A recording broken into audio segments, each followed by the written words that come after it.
Okay, so have you ever felt like you hit a wall with your language learning? Like you're putting in the time, but not really moving forward? Yeah, it's super common actually. Yeah, it's that dreaded intermediate plateau that we're going to deep dive into today. It's a real thing. It is, and it can be super frustrating, you know. Yeah. You're past the beginner stage, but you're not quite fluent yet. Right. You're kind of in this in-between zone, and it can be a bit demotivating, for sure. So let's dig into why this happens. You know, what causes this plateau? What are some of the things that kind of conspire to make us feel stuck?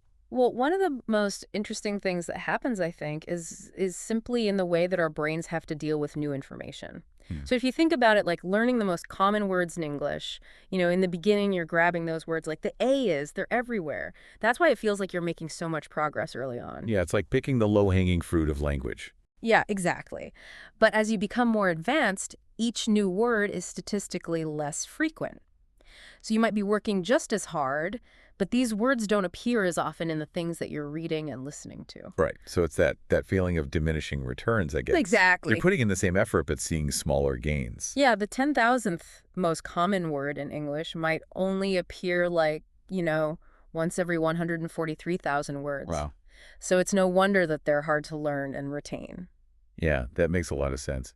And, it also kind of ties into another thing that we've talked about before, the unlearning trap. Oh, yeah. Like we become really good at our mediocre methods. Yes. And I always think of that example of like learning to type, right? Right. You might get pretty speedy with the old hunt and peck method, Yeah. but you'll never reach the efficiency of touch typing. No. You've literally automated a less effective way of doing things. Yeah, and it's so easy to fall into that trap with language, too. Totally. So it's like, we develop maybe like bad habits in pronunciation or grammar Yeah. because they work, well enough at the beginning, Right. and then those habits become ingrained, even though they're holding us back from true fluency. Exactly. You know. Yeah, and then it's so hard to unlearn them at that point. It is. So that's a really interesting point. Now, another piece of the puzzle that I find fascinating is, we humans are amazing imitators. We're really good at copying things, but we're not as good at creating from scratch. Yeah. So early language learning is all about mimicking patterns, which is relatively quick and easy. It is. But fluency requires more than just copying. It requires problem solving in new situations, using the language creatively.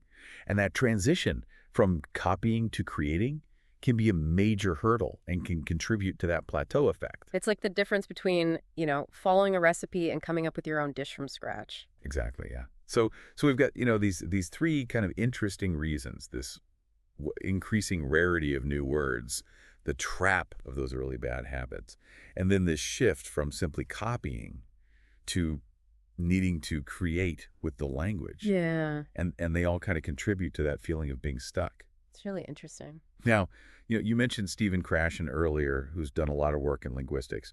And his ideas, I think, shed even more light on this whole plateau phenomena. He talks about the importance of what he calls comprehensible input. And that's basically material that's just slightly above your current level. Not too easy, not too difficult. Yeah, that sweet spot. Yeah, the I+1 concept, Yeah. right?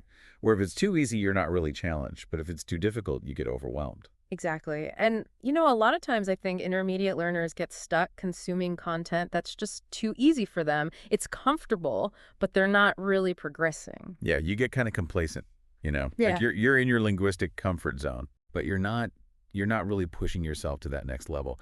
Now, another crucial insight from Creation that I think is really powerful is this idea of the affective filter. Mm. And this really has to do with our emotions, right? Yeah, it does. It refers to how stress, anxiety, lack of motivation, how these emotions can actually block language acquisition in the brain. Wow.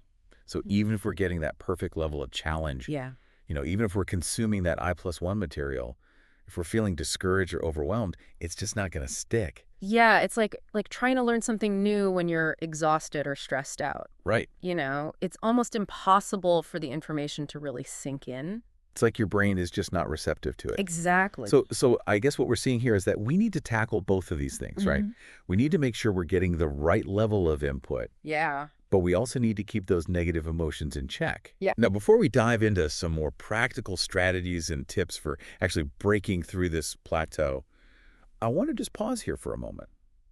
I want you to think about your own language learning journey. What stands out to you so far? Yeah.